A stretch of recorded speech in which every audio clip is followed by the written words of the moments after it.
I'm back! Okay, I am back on my YouTube making content. If you're new here, I'm Tori. I'm a freelance writer and I'm also the founder and editor of Bricks magazine. So today I'm going to discuss Burberry and its complicated history with the working class. And the majority of my work looks at class barriers within the creative industry and fashion in particular. So this is a topic that I'm really passionate about. Also, please mind my flat. I have just moved recently and I've still not unpacked, but the YouTube must go on. So if it's chaotic and there's boxes and stuff still behind me, you're just gonna have to visually get over it for the time being. Thanks for all the feedback for my last video. Is Vogue embarrassing now? I was really nervous posting it because it's my first time doing long form content and I had so much nice feedback. So thank you, and there's a few new subscribers, which is always nice to see. So I'm really appreciative of that. If I hear one more person though talk about my voice or my accent, there's nothing really I can do about that.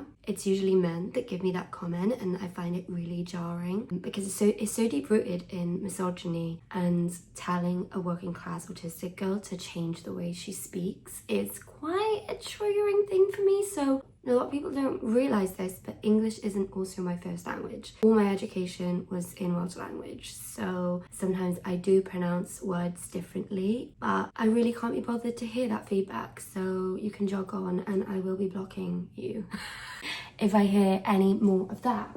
So today I'm going to discuss Burberry and its complicated history with the working class. I've made a short form video on this a few years ago which did really well on TikTok, and there's a couple of things that's happened since then that I really wanted to share and thought would be better to have it as a long form video. So Burberry to me is a key example of how much significance the British class system does have on fashion. When Burberry was first established in 1856, its consumer audience was predominantly middle-aged, conservatively styled men. Of course, Burberry's most recognised staple, I think all of us can agree on this, when we think of Burberry, the first thing that we think of is their Nova check print. It wasn't until the 1920s that Burberry began using the infamous Nova check print, and they were first seen in the lining inside their trench coats and later expanded into accessories such as their cashmere scarves in the 60s, and they eventually became a staple of the ready-to-wear collections in the 80s and 90s. However, of course, in the 1990s, the brand's iconic print became popular amongst Britain's working class, especially football fans, which I guess they dub as football hooligans. The British tabloids, who forever demonised the working class, began noting the clothing as chav wear. Daniela Westbrook was labelled a chav, quite infamously, for wearing full Burberry look whilst walking her child in a pushchair. To me, that is one of the most iconic Burberry looks, to me anyway. Growing up, I'll always remember that. But she was absolutely demonised for it in the tabloids and labelled chavvy, and some pubs around this era even began banning customers entering who were wearing the print because of his strong association with chavs, football fans and hooliganism. Obviously, as a luxury label, Burberry believed that being associated with the lower classes was putting their prestigious reputation at risk. They've responded by slowly fading out the print from their collections altogether. So in 2005, the Nova check appeared on less than 5% of the brand's product, and they ceased production of their checkered caps altogether in an attempt to completely rid their association from the British working class. Did start rebranding and slash the appearance of the Nova check print altogether. I moved to London in 2016, and one of the first things I noticed when I moved to the city was how people who had incredibly well-spoken accents, but it would confuse me because they would dress in aesthetics that were so predominantly associated with the working class. There was this real boom of fetishization of working class culture in fashion. Tracksuits became luxury items, sneakers on runways, and middle class people were really beginning to wear brands that were originally seen as workwear for labourers, for instance like Carhartt or Dickies. There was just a huge boom of that. And There was also, we can't forget, a rise in nostalgia. So the noughties specifically were trending at the time, and arguably still are, but Burberry's check aesthetic ironically then became desired by middle-class millennials who had new desire to be viewed as less financially privileged and also adopt these nostalgic noughties trends. I'd been living in London for about a year, and a photographer that I followed, who lived in a really small town up north, DM'd me randomly one day and was like, hey, I don't know anyone in London, and Burberry's just invited me with a +1 to go to their exhibition because my photos are being featured in the exhibition. And this was in 2017, and they launched Here We Are. And I remember going, the exhibition was in this really fancy place that had loads of chandeliers and in Farringdon, but it kind of had this distressed look about it, even though the interiors were also incredibly posh and upper middle class. Anyway, but the exhibition explored British life and culture, and I felt so uncomfortable because it was in this expensive location in London and featured photographs of working class communities on the wall in black and white from like mining towns and etc. Some of the old mining towns where I grew up in South Wales were featured on the walls, and it felt really hypocritical to me because they just spent over a decade rebranding themselves to eliminate their association with working classes, and now all of a sudden it was all being portrayed on the walls with a bunch of ironically middle class people in attendance in expensive Burberry suits.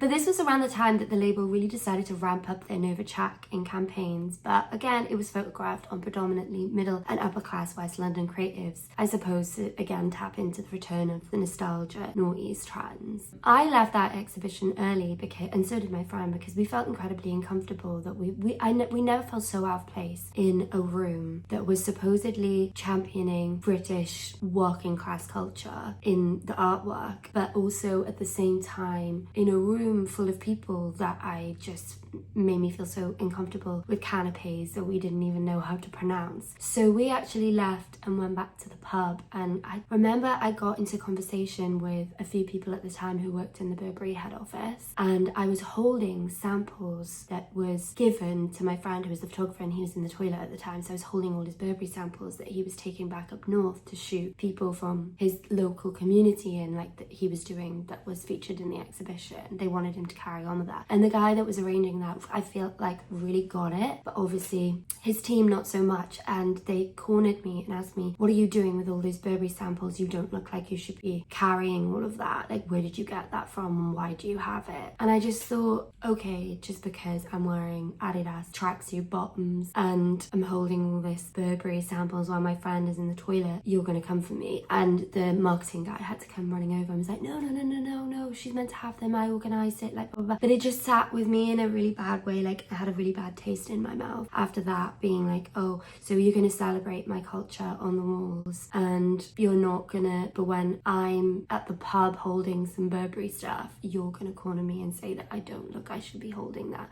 So that never really sat right with me. But this was years ago, so please, obviously it's not the current team. I'm pretty sure that the head office team, that they've all left now. It's a completely different team now, so don't go for them. Please. But at the time I was pretty annoyed and upset, to be honest, that happened, especially because at the time I just moved to London. Bricks was nowhere near to the leverage that we currently have now. I was still working a full-time job, and I think it was just before I started becoming a full-time cleaner, and I just felt very out of place, and I didn't have much industry connections with luxury brands. So that was one of my first interactions with a luxury brand, so that wasn't great. But anyway, as a society, I think we've come so accustomed to cosplaying and glamorizing the aesthetics of often associated with those from lower income backgrounds, but we exclude them from the entire process.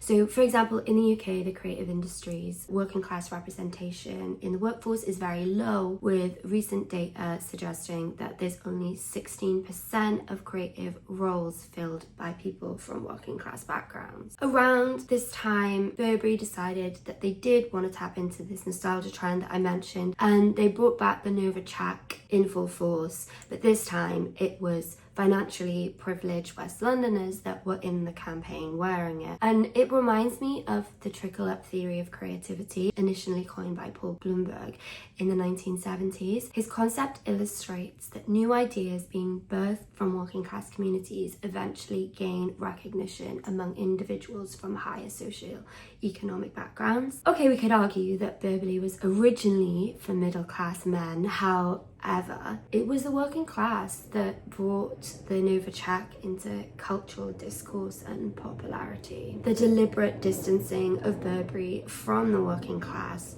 through this travelwear boom in the 90s, and also perhaps how I felt at that exhibition, was why that the pop-up at Norman's Cafe in 2023 felt so hypocritical. Major ick. It's like glamorizing just like working class. In the Burberry Cafe? Yes. Yeah. I want to go. I want to go. Yeah. I bet it's expensive though. Online say that it's kind of slightly negative towards working class people. Like, we don't really have anything to say. They approached us. We're just a British cafe doing what we do, and as it's London Fashion Week, we thought, why not do it? As a traditional greasy spoon, cafes are such a staple of working class culture, and it felt as though it was working class cosplay. It felt so hypocritical, as traditional greasy spoon cafes are such a staple of working class culture was quickly labelled as tone deaf. They've always been an affordable and pretentious space for lower income people and local communities. You could of course argue that, Norman's Cafe was a gentrified greasy spoon in London in the first place, as it did position itself somewhere between a bargain calf and mid-price upmarket hotspot. But with the rise of costs in London, it sadly shut in the summer of this year. Since Daniel Lee was appointed in September 2022, fashion critics have dubbed the brand as having a bit of an identity crisis, but I do now think that's starting to take a little bit better shape. An article last year in The Guardian titled "Burberry Ditches Avant-Garde for Accessible Fashion After Investors Check Out." Daniel Lee was quoted in the article discussing that the Nova check signature of the brand. "I really like the check. I want to treat it as one of the most precious elements of the house in the way that the trench coat is," which I think is the right move if it's done authentically. One of luxury's biggest downfalls is thinking that working class people aren't their consumers. We do consume it, we just consume it differently. We might not splurge on every collection, but we will save up and buy an item. A lot of my family back home will save to buy a staple accessory here and there. Our purchasing habits are just a little bit different, as we're probably more conscious on what's in our wallets, but that doesn't mean that we aren't consuming these brands. For years, I've said what Burberry has really been missing is tapping more into working class culture in Britain in an honest, authentic way, which finally they've started doing. For example, Bus and Auntie was recently featured in Burberry's Back to the City campaign for autumn 2025, which was incredible and is the type of ambassadorship that I think should be championed by them. She has worked as a mental health nurse for most of her life. They do a lot behind the scenes. They of course launched the Burberry Foundation in 2008 and later the Burberry Inspire program in Yorkshire in 2018. It's a program that provides access to arts and culture, skills development, mentorship opportunities for young people aged between 10 and 24, particularly those who have experienced challenging circumstances or from lower income communities. Based on the belief that talent is evenly distributed but opportunity is not, which I 100% agree with, and it's evident that only 16% of the creative industry workforce is currently made up of working class creatives. And in 2023, they decided to globalize that program. So I guess, do you think luxury brands can authentically tap into working class culture without being at risk of cosplaying? I'd actually love to hear your thoughts about that. I think Burberry are doing some pretty cool stuff at the moment, but of course that doesn't dismantle overnight the harm that they've previously caused to the working classes. I've personally had a difficult relationship with Burberry throughout my career, whether as someone who loves the designs, the Nova check, always been one of my favorite signatures in fashion. I can't also forget that the harm that they have also caused. But I'd love to hear your thoughts in the comments, and of course like, share and subscribe, and I hope to see you next time. And please do leave any feedback in my comments. I love to hear them, but please not about my voice or my accent or the way I talk again. I can't hack that. Okay, anyway, love you, bye.